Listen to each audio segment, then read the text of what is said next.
I'd like to call this Board of Directors meeting of the Waste Reduction District in Monroe County, Thursday, November 14th, 2024, to order. We'll begin first by noting which directors are present. We have Commissioner Lee Jones, Commissioner Penny Givens, Mayor Carrie Thompson, and City Councilor Isabel Piedmont Smith, and County Councilor Jeff McKim, myself, are present in the Nat U Hill room, and no directors are online. So we are working with in-person meeting rules. We will be, let's see, next item or first item on the agenda, this is not a voting item, as the Executive Committee meeting minutes for September 30th, 2024. Anything you want to call our attention to? Not from me, no. Any comments that haven't already been provided? Okay. Then we have the request for proposal response opening meeting minutes for October 31st, 2024. This is also not a voting item. Anything, any comments or questions? Okay. Then we have the, this is a voting item. We have the approval of the Board of Directors meeting minutes for October 10th, 2024. I would entertain a motion to approve. I move approval of the Board of Director meeting minutes from October 10th, 2024. A motion? Second. Motion and a second. Any comments from the right or left? I know. I believe you provided some feedback already, didn't you? Okay. All right. All in favor of approval, say aye. Aye. Opposed? Motion passes. All right, we'll move on to the controller's report. So first we have cash flows. Ms. Goins is online. Okay, yeah. The cash flow summary is on page 9 of your board packet. The operating balance as of October 31st was $4,134,143.27. The October 31st balance of the closure bond debt was $30,383.51. The October 31st balance for the capital count was $45,896.89. The October 31st balance for the landfill post-closure account was $788,027.13. The individual cash flow statements for each of these are on pages 10 through 15 of your packet, and the operating fund graph is on page 12. What questions are there on the account balances? All right. Are there any questions from the right? No? From the left? Okay. Thank you very much. Let's move on to payroll and claims. On page 16 of the packet, you have a total for the payroll and claims for the approval since our last meeting in the amount of $173,031.73. The backup for those numbers are on pages 17 through 36. The claims for approval this week were sent in an email on Wednesday and are in the amount of $81,022.24. Documentation was included in the Wednesday email. This brings the total of all payroll and claims that we are recommending for approval to $254,053.97. What questions are there regarding any of these claims? Does anybody have any questions for Ms. Goins?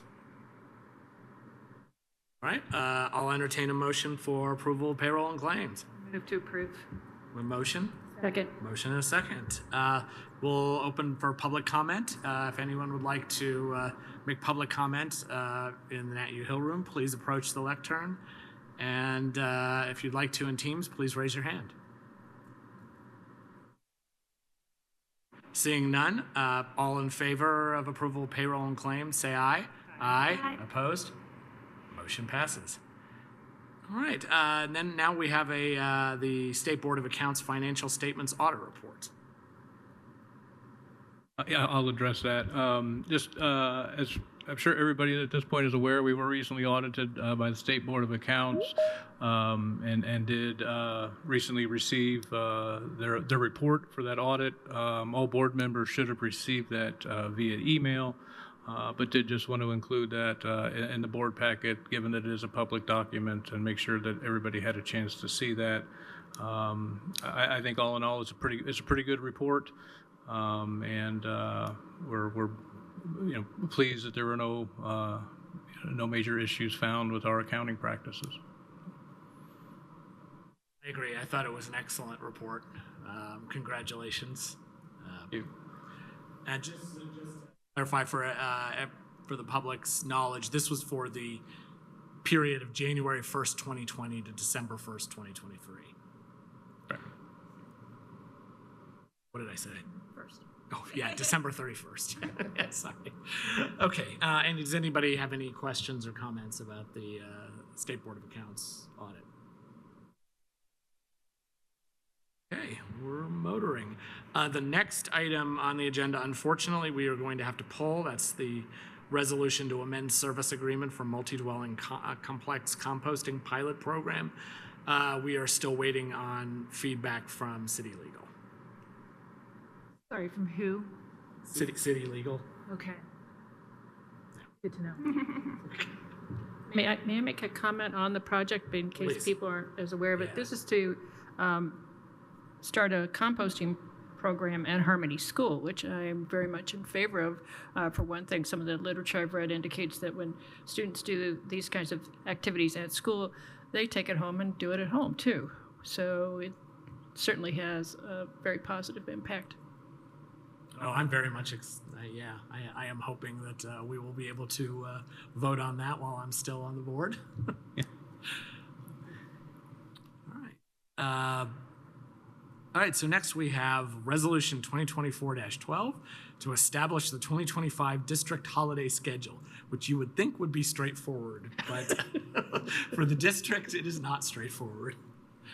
No, unfortunately, it's not, but it's getting easier every year. If you're not aware, due to us having, in essence, 3 different employee schedules at 6 different facilities, then I guess in our South Walnut actually has 3 different employee schedules at it. In an effort to try to, provide some equity in the number of paid holiday hours provided to each staff member in a given year, we do routinely grant floating holidays to a number of staff members. Everything is based relative to the administration office schedule and paid holiday hours, as that's the only location we have that does operate Monday through Friday. On page 67 of your packet is a chart that kind of shows how the holidays fell for 2020, or I guess the holidays proposed to be observed for 2025 fell relative to all the various schedules that we have, and the floating holidays added to specific schedules to try to equalize that number of hours. Would note for the record that in 2025, 1 floating holiday is proposed for the administrative staff, given that there is no local election next year. And then in the body of the resolution on pages 67 and 68 are the specific holidays that would apply to each facility. All right, why don't I entertain a motion, and then we can see if there are any questions or comments. I'll move approval of Resolution 2024-12, Waste Reduction District, establishment of the 2025 district holiday schedule. Motion? Second. We have a motion and a second. Thank you. All right, first, any comments or questions from the right? Left, yes, please. On the rural sites, those individuals work 2 long days a week. Is that correct? So they work a total of 23 hours a week. Correct. There are 8 regularly scheduled employees at the 4 rural sites that each work 2 11.5-hour days per week. So why aren't there paid holiday hours prorated compared to the 35 or 40-hour week for the admin? Well, that's a question that has been brought up before, and at this time, nobody has specifically requested that be done. We have historically done it based on number of hours relative to the administrative schedule, without prorating it based on what their existing schedule is. And again, that is something that certainly could be accounted for and recalculated. And if that is the board's wish, we could do that and bring the resolution back next month.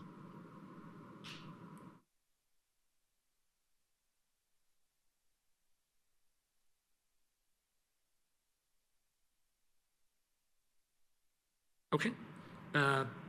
If there are no other, oh, sorry, did you have? Well, I don't know how my colleagues feel about that prorating, because essentially you work 23 and a half hours a week and then get the same number of holiday hours as somebody that works many more hours per week. So that's what, if we prorated it, it would seem to me it would be more in line with how much you work, but that's, I don't know how my colleagues feel. We could always postpone it and discuss it in the next executive committee meeting.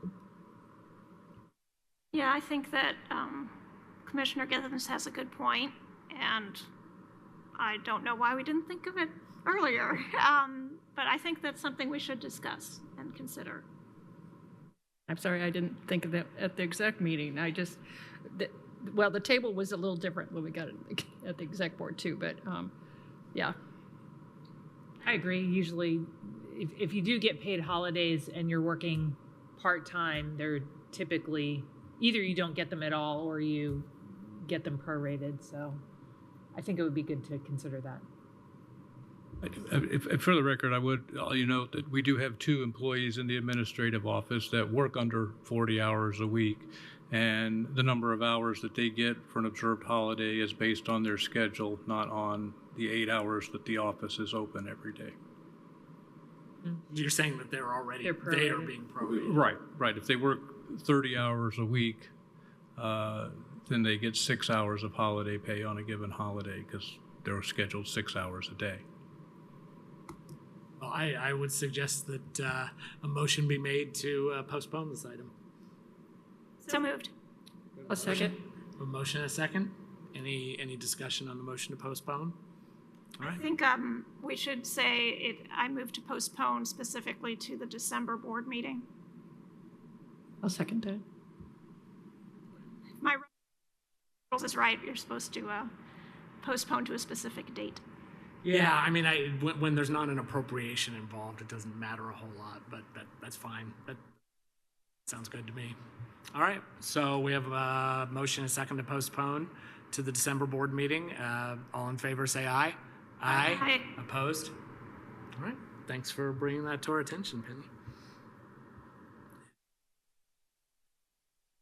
Okay, next we have Resolution 2024-13, Ordinance for Fixing Salaries for Calendar Year 2025. Generally, this is just an annual housekeeping item where we establish salaries for the following year based on the budget that was approved by the board and adopted by the council. However, for this year, after the budget was finalized, there was a request received for a pay increase from a specific employee, as well as some department heads requesting to do a little staff reorganization that results in creating a new position. So that is all described in the memo on page 71 of your packet. In summary, what we're looking at doing is restructuring what is currently the compliance, household hazardous waste, and landfill laborer position to a position titled Facilities Supervisor that in essence will be responsible for making sure that all of our facilities, that our vehicle fleet and equipment is all being maintained, the clean and orderly, that the sites have the necessary first aid and personal protective equipment supplies that they need, as well as just general assistance for all of those facilities, whether, be helping out when they're short-staffed or things like that. The new position being created is an environmental compliance officer position that will be dedicated to the compliance department. For note, the existing compliance household hazardous waste and landfill laborer position did split its time between the recycling, household hazardous waste, compliance, and landfill departments. So it was getting spread pretty thin. And you can see in the memo, that staff believes, based on the caseload that the compliance department is routinely carrying of 50 to 60 open compliance cases at any time, with the addition of roughly, in the range of 20 new cases being reported every month, that the justification is there for that additional support position for that department. And then the last thing is the community outreach coordinator, requested an additional increase on top of the 7% that was in the budget. So some comparisons were done with city and county positions that were comparable or had comparable duties. That was all vetted with the executive committee, and what's was agreed to that is in the salary ordinance. Was an annual salary of $57,000, which is about just shy of $4,000 more than what the 7% increase would have been.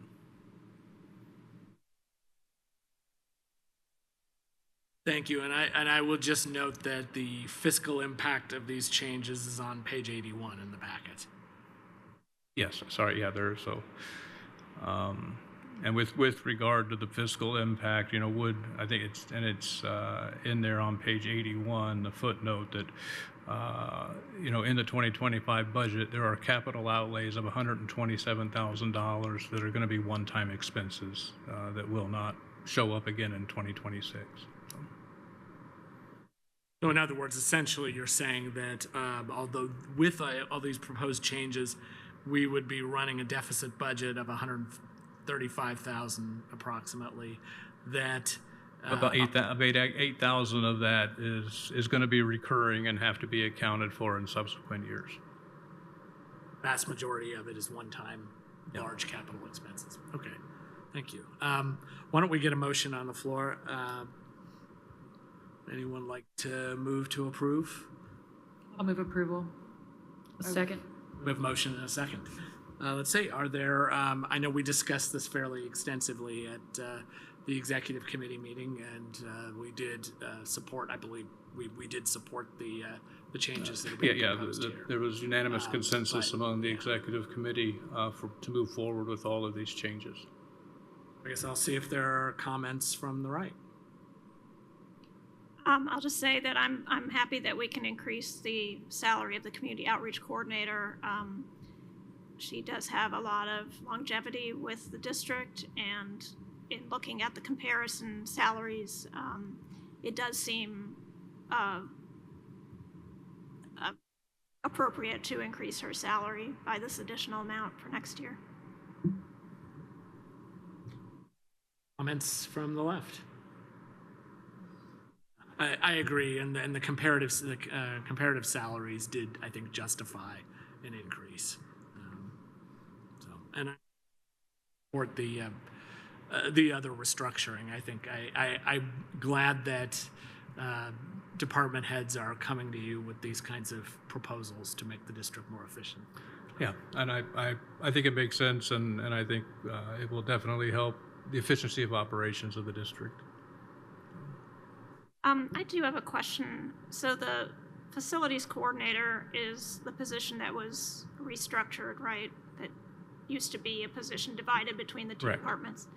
How does this $44,000 salary for that position compare with the previous salary Off the top of my head, I don't know what the current salary is for what was proposed for 2025 with the 7% increase. That's about $1,500 more a year. As 44,000 is 1,500 more. about 1,500 more a year. And I was remiss in my summary at the beginning and what we discussed at the executive committee meeting. We're also taking that from an hourly to a salaried position, given that with what the duties of the position are. If there's a problem at a site or a recycling center on a Saturday and we need that person to go out there, it makes more sense for them to be on salary, where they can get compensatory time for those extra hours versus the district paying overtime. And the incumbent in the position, is that somebody who would carry forward into the new position? Or? The incumbent in the position is expected to become the facilities coordinator. Great, thank you. Any other comments? Let's go to the public. If any members of the public would like to comment on this item, please either approach the lectern or raise your hand on Teams.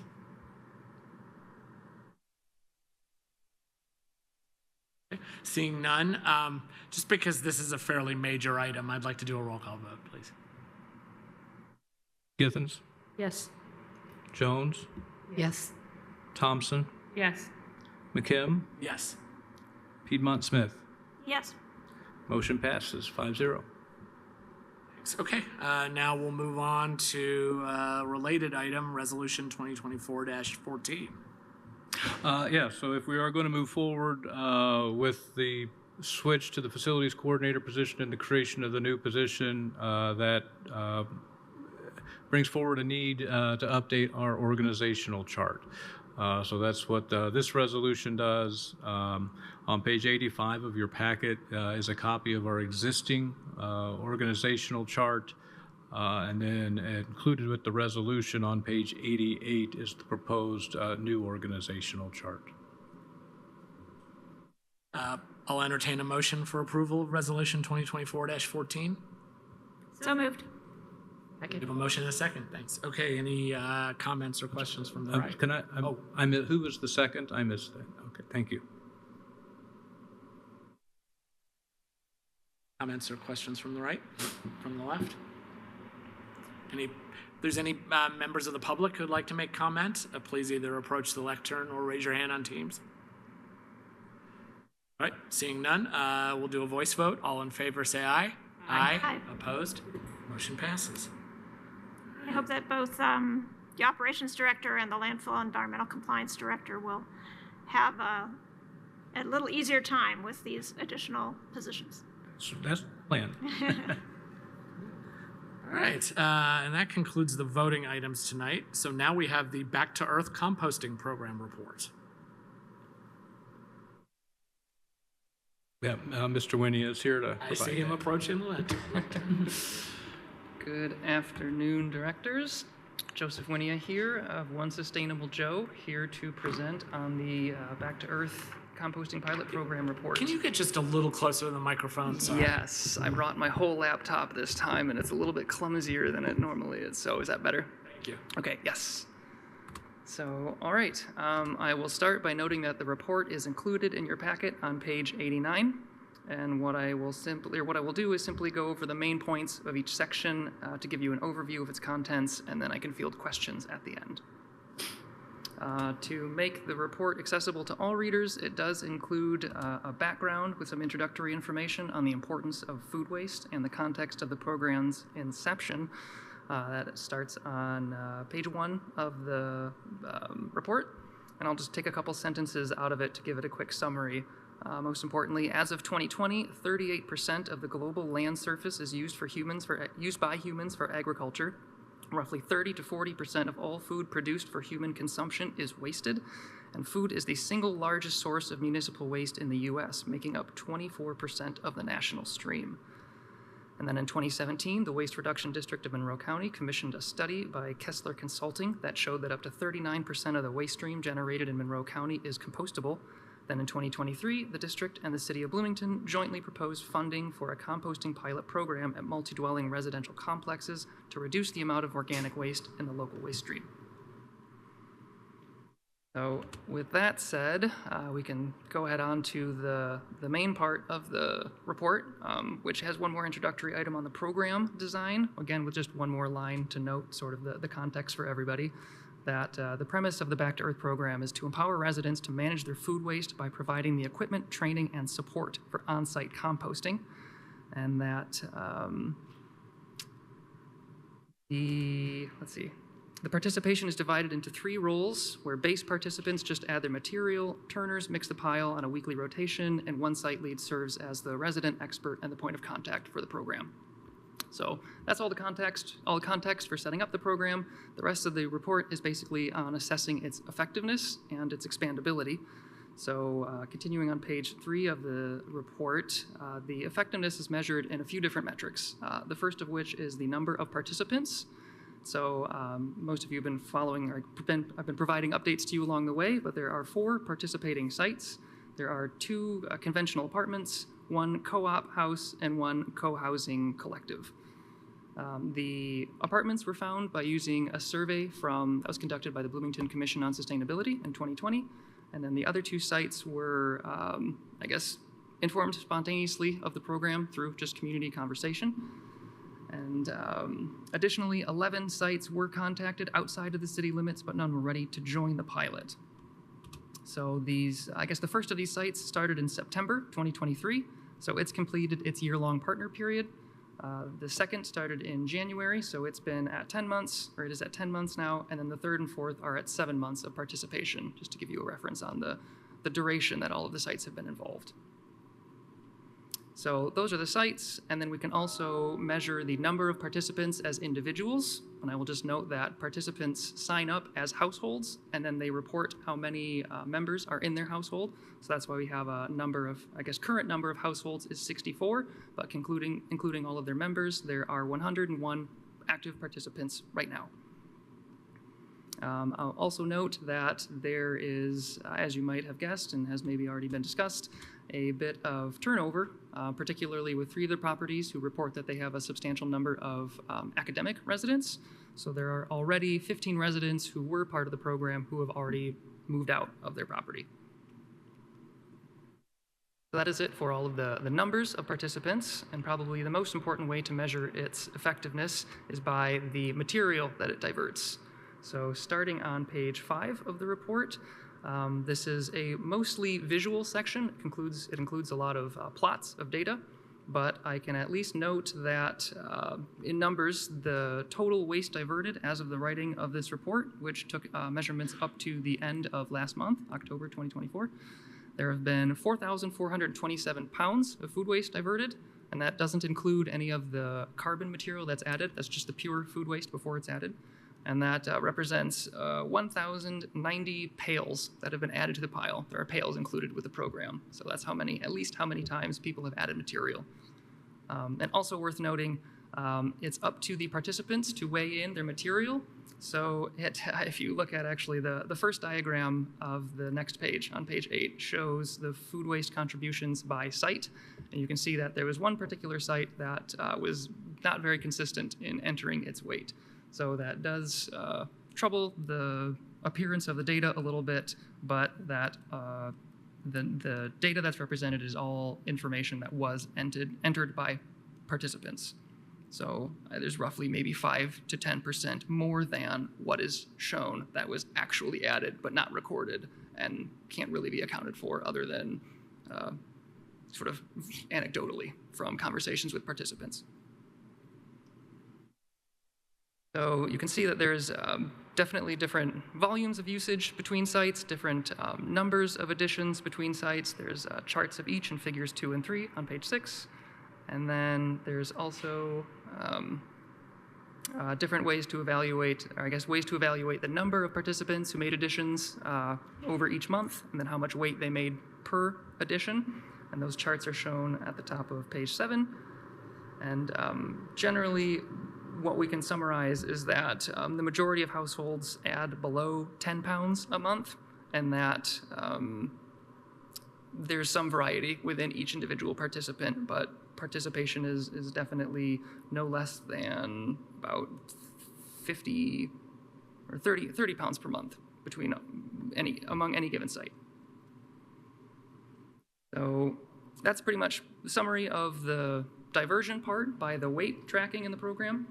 And then the last assessment is behavioral impacts, and that's through 2 ways. One is I provided a survey to participants who have participated for at least 5 months, and then asked the questions, first asked what involvement they had in compost before, just to get a benchmark of how much people have already participated in it and been around it, and then also asked the questions of has participation in the program increased either their effort to reduce their food waste, their desire to divert their food waste from the trash, their ability to sort food waste for diversion programs, desire to manage their own active compost, and desire to, and their ability to manage their own active compost.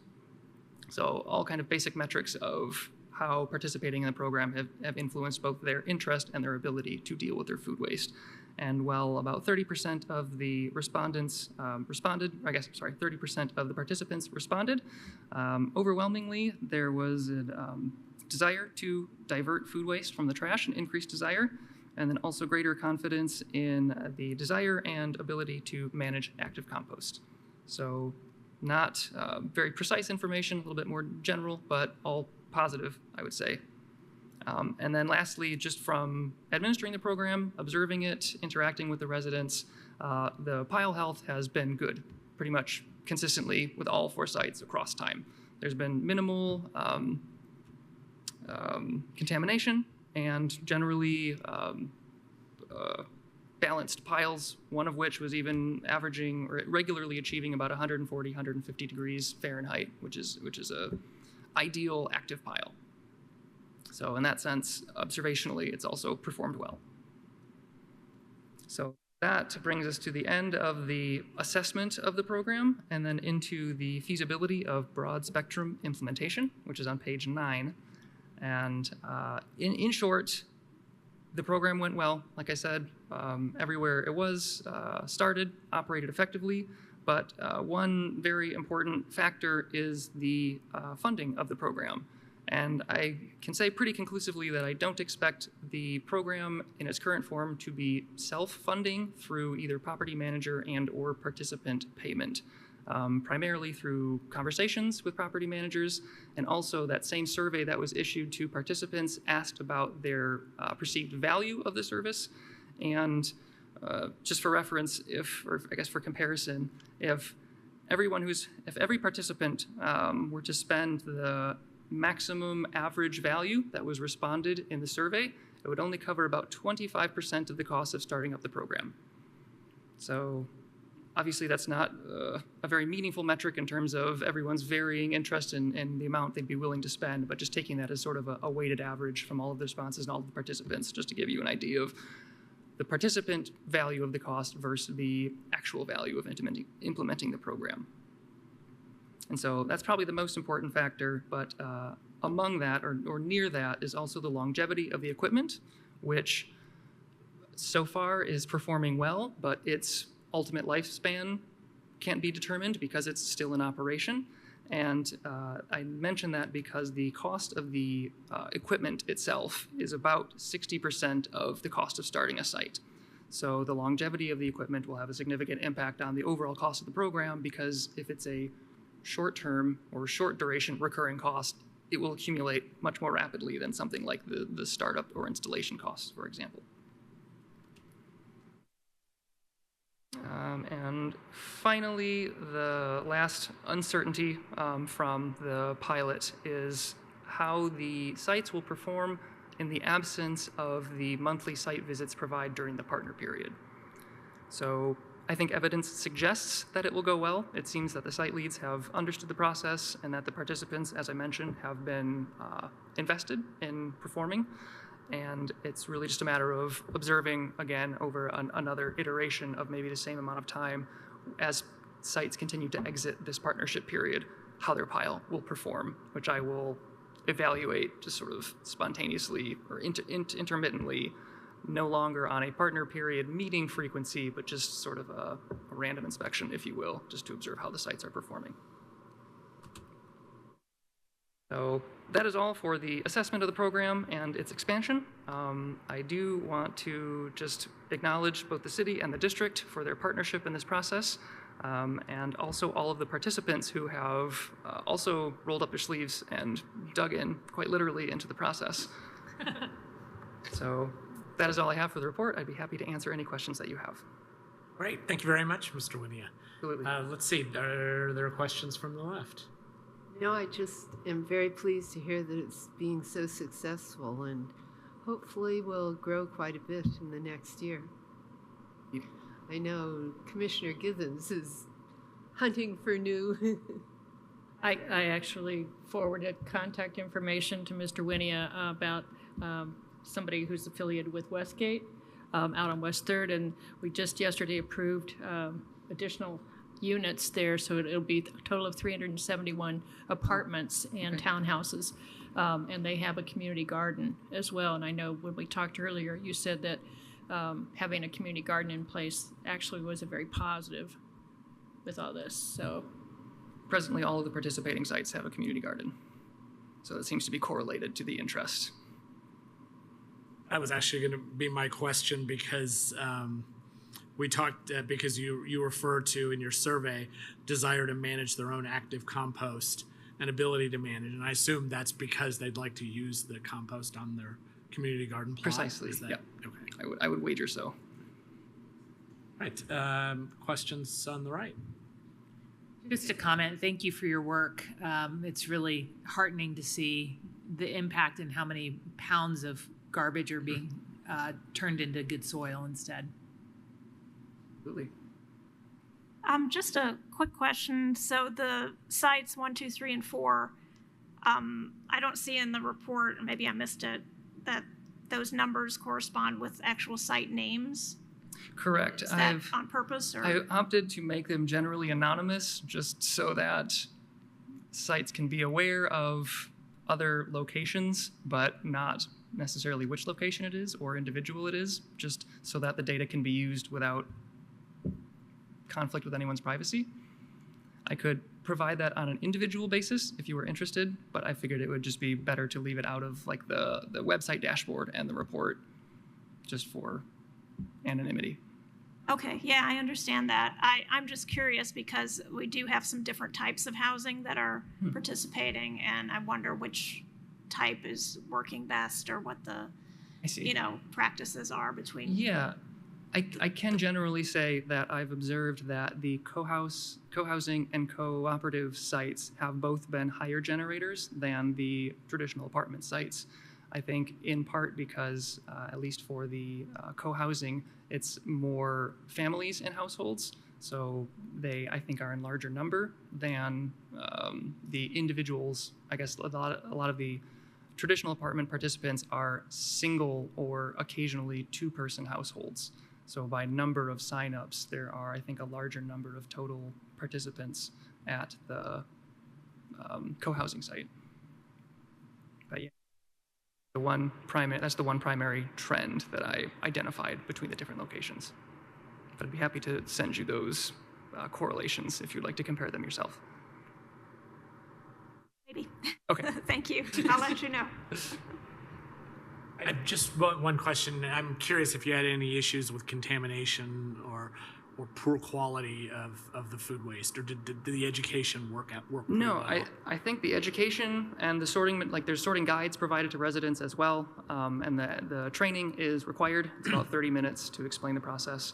And so far, I would say the only contamination that I've seen, or that I think any turners have reported, has been produce stickers. So those are just sort of a given, I think. They're really impossible to... And they're pretty much ubiquitous now. Every bit of produce has a sticker now. Exactly. So I think those just get overlooked pretty regularly.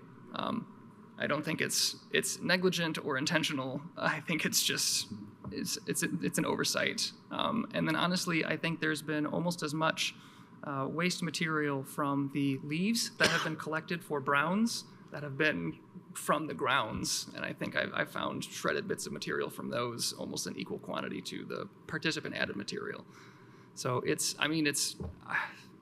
probably like 5 to 10 pieces of contamination a month or so. Just like trash that blows in the Yeah, yard. yeah, exactly. The kind of things that you get when you rake your leaves and collect other material that had blown across the property that wasn't visible when leaves were collected. Thank you. Yes. All right. Any other questions? That's fantastic. Thank you very much. Yeah. Oh, I'm sorry. Yeah, you mentioned a website dashboard. Yes. What's the website? So the website is onesustainablejoe.com, where one is the numeral. So numeral 1 sustainablejoe.com /impact. And it contains predominantly the same graphics that were presented in the report.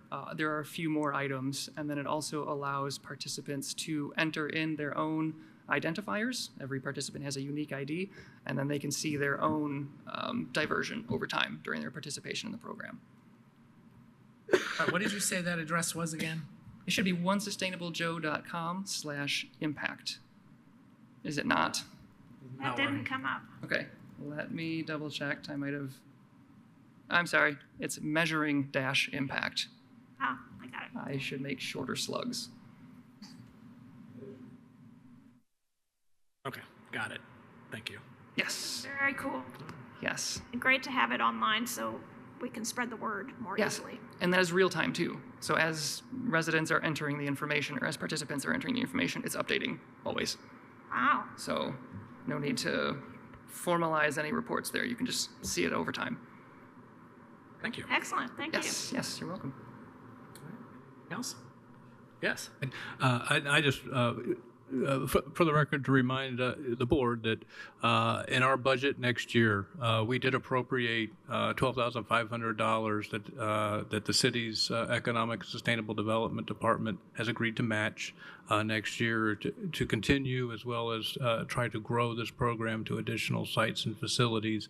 And one of the other things that we're waiting for an opinion on city legal from regarding the earlier resolution that we pulled is the ability to, in essence, terminate early the agreement that we're currently under, that the district's legal counsel and Mr. Winnie have agreed is possible under the language.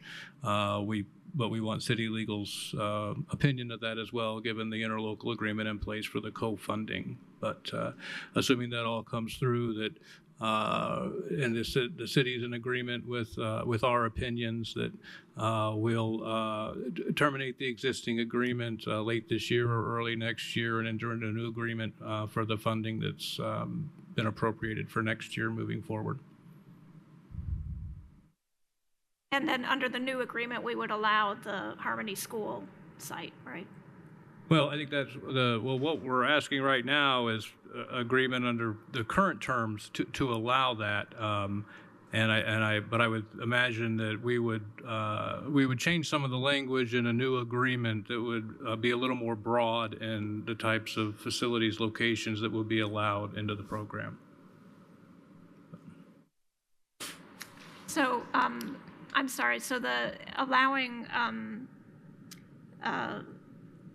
the school, the Harmony School participation would still be in the current agreement? What's been proposed in the resolution that was pulled, that we're asking the city legal to offer an opinion and agree to, is specific to allow Harmony School to participate under the current agreement. But as I said, I assume that they'll be agreeable to that, and then moving forward, we would make some changes in the language of a new agreement that would be a little more broad to allow for things like schools to participate in the program. Thank you. All right, thank you. I think you may stay up there. Indeed. We'll change hats. Yes, love the CAC report. Yes, switch over to the CAC monthly report. So we just have our October regular meeting and our activity. It was eventful, though. We did have a guest speaker from Cadwell's Incorporated named Aaliyah Simmerly, who presented on their organics hauling and processing services, which do have an option for hauling from Monroe County. So that's something that we have been, we started to kick around our thoughts on at the end of that meeting, and we'll revisit at our next meeting in terms of how we think that might be possible, what the costs are, how the district can navigate potentially by using the existing rural sites as collection points, things like that. So that was interesting. We also had an update from Matt Austin from Garden Quest, who has also a bokashi food fermenting pilot program that they are doing, and that they prepared pits for at the Bloomington Community Orchard for the burying of fermented food waste. So I don't have as many details on that program, but they have a handful of households that are participating as well. And then lastly, I provided an update on the district's organics task force neighborhood composting questionnaire, which we issued, I think, 2 months ago at this point. And at the time of our October meeting, there were 150 responses. There have been 50 more since, so there's over 200 responses. And I am unfortunately unable to access the survey responses right now because of a network constraint, but something I'd also be happy to deliver, or Mr. McGlasson, if you have a rundown of it off the top of your head. I don't off the top of my Okay. head, but that we could certainly put some data together to provide in the packet for the next board meeting if you'd like. Sounds great. Thank you. What was the questionnaire asking? So it's basically about residents basically composting or not composting. If they're not, why not? And would they be interested in starting, or would they be interested in dropping it off to another location? And then if they are composting, if they would be willing to accept material from neighbors. So it's basically to feel out the likelihood of or potential value of a similar distributed composting network for residents. And so I guess I can off the top of my head say that the responses have been generally positive, and that slightly less than half are already composting. Half of those are willing to accept compost from neighbors. 3/4 of those who are not composting are interested in dropping it off somewhere. And we have already found from our initial responses 5 partner pairs, I'll say, of residents who are already composting, living within the distance constraints of a resident who is interested in dropping off their compost. And how did you decide where to send the survey? Where did we start? Posting it on the district's social media and a banner on the homepage of the website. And then it was also distributed to the Kona emailing list of neighborhood associations, and that had a significant number of responses. And then CEC Chair Matt Austin has also been adamant about bringing printed copies that we made to distribute at a variety of locations, like the training that they held for their bokashi food fermenting program, and I think a green drinks session, and a couple of other places. So we've identified a list of places that we would try to target, and then have also just been taking opportunities where we find them.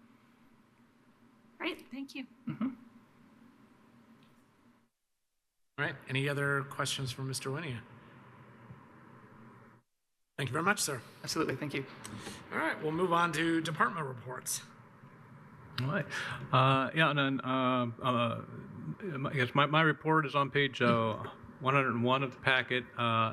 Just the first bullet point would note our 3 budgets were unanimously adopted by the Monroe County Council on October the 28th. Would follow that up by noting that we did, the last day or two, did receive the 1782 forms for those budgets from DLGF. There does appear to be some discrepancies in what was adopted and what those forms are showing. So we'll be investigating that and compiling our data for what was requested and adopted by the council and submitting that to DLGF specifically for the debt service fund, the property tax amount appears to be lower than what we requested and was adopted by the council. So we will be following up with that and verifying that number before everything is finalized. And as you saw earlier in the packet, you did have the meeting minutes from when we opened the proposals. So we would, just note we received 2 responses. The first one received was from our current vendor, Republic Services of Indiana, and the second response was from Rumpke Waste and Recycling. So those have been opened. Staff is reviewing everything for completeness. We'll be taking the proposals and matching them up with our data from 2023 to put some cost estimates together with the plan to bring everything to the board at the December meeting for your consideration. So that being said, I would encourage all board members to be in attendance for that meeting. That's an important decision for the district and how we manage those responses and what we do moving forward. So, we've already gone over the audit. And then, as I had mentioned in November, the last bullet point under the general updates does provide you a little more detail on the Association of Solid Waste Districts conference that was in Bloomington and the attendance and the sessions that were offered for that conference. And with that, I'd be happy to answer any questions. Any questions for Mr. McGlasson? I agree that we should urge all board members to be present for that decision, and you probably want to start that communication early so everybody can get it on their calendars. Duly noted. All right. Great. All right. Next, let's see. Do we have Mr. Long? Hi, everyone. I will start with the material for the arts program. We have been working with Urban Forestry on collecting some reusable material items for them. They've asked for plastic pots and newspapers, and we've collected them, and they've picked them up twice now, I believe. So it's great helping out another organization with reusable materials where they're not going out and buying stuff. And they get their tree seedlings off and started this winter for the springtime. So that's been nice working with them. And we continue, I believe we are going to continue working with them for a while. The Green Business Network, Kayla Strand has been working on the green business contracts. We've had other businesses reach out wanting to know, so we hope to have those out first of next month for the following year. No big changes in them, and all the businesses has contacted us, with great news, and they want to continue the program, and we're meeting with some of them to see how we can further their recycling on some of the stuff that they don't currently recycle. The hazardous materials, we're currently wrapping up end of the year shipments, so we want to get that shipped out, obviously, before the end of the year. That way we can start the year off fresh, but it's a process right now getting everything packaged up and to meet DOT approvals. They're doing a great job. I want to say thank you to the guys because, they've really handled that. The rural recycling centers, we've been moving some of the boxes around because not one box fits at all sites. So you may notice that I've changed some of the boxes at the sites because we may get more scrap metal at this site or more aluminum cans at this site. So we're changing the boxes to get more capacity in them where we're not hauling them as much. So if you notice a different box size or different type of box at the sites, it's because we're trying to improve the capacity and less hauls. I know we've done it at a couple sites right now, and it seems to be working out great. And that's what I have. So if you have any comments, questions, I will do my best to answer them. Great, thank you. Any questions for Mr. Long? How many participants do we have in the Green Business Network? Do you know that offhand? I want to say it's like, I don't want to be held to this. I know we was at 40 some, and I think she said we're on our way to close to being 60, I believe. But some businesses, we do more than one. So if they got different addresses, we count that as like an individual business. So each address, because our trucks got to go to each address. So you may see one business 3 or 4 different times is because they have 3 or 4 different addresses. I see. So the number of businesses may be lower, but it's because we stop 3 or 4 times at different places. Great. Well, that's a good number. Yeah. So I have a quick question. I know I don't remember it was last month or the month before that we had heard about some issues with contamination in the used motor oil container. Has that? I mean, I see that the markings at the sites have changed there. I'm wondering if you're still having issues. Well, honestly, we just called to have them sampled. They're going to sample next week, so I'm hoping I can meet with them and do some samples to see how that goes. We did have a meeting with the other solid waste districts, and one of the directors there is using a different oil company.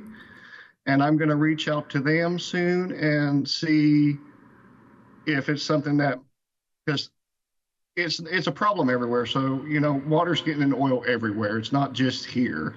As people change their oil, if they don't have the right container, they're leaving it outside and it's getting rained on.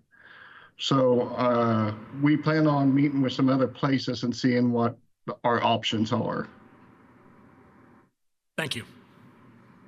All right, anything else? All right, thank you very much, sir. Thank you.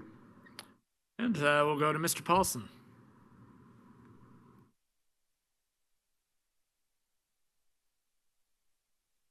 Hello, Lee Paulson, Landfill and Compliance Director. Pretty much the report speaks for itself. Would just kind of point out that Mary Beth and I have been working on the November groundwater sampling event. We have like one more day of some stuff to finish up, and then that will be completed. We haven't run into any issues or anything like that. We'll see what the numbers come back from the lab, but all that stuff has been sent off to them, to Pace Laboratory in Indianapolis. Other than that, we had been working diligently trying to figure out a different way to remediate the invasive weeds in the collection pond at the landfill. So with the pond being down and it being kind of more in drought condition, we were working with Bynum Fanyo to kind of go about and find the blooms where this weed is growing in the pond, and getting in the pond with waders, like fishing waders, and trying to individually suck those things up before they get overtake the pond. Because the current pattern that we're on is about every 2 years we're having to completely dredge that pond because the weeds they completely overtake it. So I'm hoping that doing this little bit the way that we're doing, it's a little different kind of labor, but not 2 weeks of that crazy grind, that we see different results. So trying something different. Pond looks really good, so we'll see what it looks like after the winter, kind of stuff like that, and see if our efforts had any positive impact. But from what it looks like right now, it is positively impacting that pond. Did a self-inspection of the landfill, which didn't have anything outstanding that was any issues or anything like that. Normal maintenance that I maintain through Anderson Excavating, and document that stuff and provide that to the state. We did have an inspection on Friday, November 1st, for our NPDES permit, which is the discharge from our treatment plant. At the time, since then we have received the results of that inspection, and we received what they call marginal, which is a couple things that we need to work on. Our permit was renewed in early 2024, and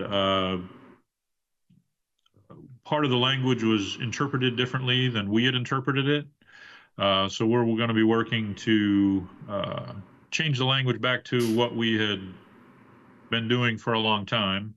And some of the data and how it's being tracked, I wasn't doing the right way. So that's something that I'm going to be working on to change how the state wants that information tracked and procedure and how to do that. So it was a learning moment for myself, as I've been doing it a certain way for a long time, and different set of eyes has a different opinion on it. So I'll be working to change that. But nothing that was critical or a crazy violation, anything like that. I will have to respond to that because anything short of an acceptable inspection requires some kind of response.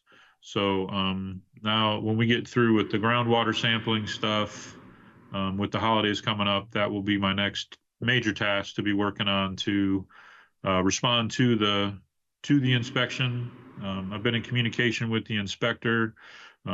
Seems very happy to work with us, so that's a positive, and just kind of move forward with it. So if you're not learning, you're becoming stagnant. So I'm trying to learn something new. So other than that, I'm thankful for the board and the decision to give us a full-time staff to assist with the caseload that pretty much Mary Beth has been shouldering for quite a while now. The amount of time that she puts into her caseload, to that caseload, and keeping up with the various other things is quite daunting. And to have 50 to 60 open cases every month is extremely unrealistic for her to be able to do her job effectively. So hopefully with having a full-time position to work with that, because again, Mary Beth is my assistant and at the landfill, and she doesn't get a whole lot of time at the landfill because she's always overwhelmed with caseloads. So this would be a great thing to be able to reincorporate her more into the landfill systems and what's going on out there, so that there's more backup to that stuff. So, but other than that, everything is going pretty smoothly. The groundwater sampling went pretty smoothly, and if you guys have any questions, I'll be happy to answer. Great, thank you. Mr. McKim, to follow up on one Lee's points and to clarify with regard to the NPDES permit inspection, the interpretation that item is now come out with that differs from ours. Our interpretation has been our practice for the 15 years that plant has been in operation, and we've never had an issue. Unfortunately, due to turnover at item and stuff, we had a different permit writer that did this year's renewal and a new inspector. So I think there's just some miscommunication and just some things that Mr. Paulson and I need to work with item to get clarified, and we should be fine. Ultimately, will the response to the inspection be a document that can be shared with the board, or how does? It will. And at the inspector's recommendation, we will be submitting a permit modification request just to in essence, put clarifying language in so that we're all on board with what's expected of the district with regard to that plant operation. Makes sense. Okay. Any questions for Mr. Paulson? All right. Thank you very much, sir. And so now we move to, or no other staff reports. Yep, good. All right, we'll move on to public comment on items that are not on the agenda. If there are any members of the public who'd like to make comment, please approach the lectern here or raise your hand in Teams.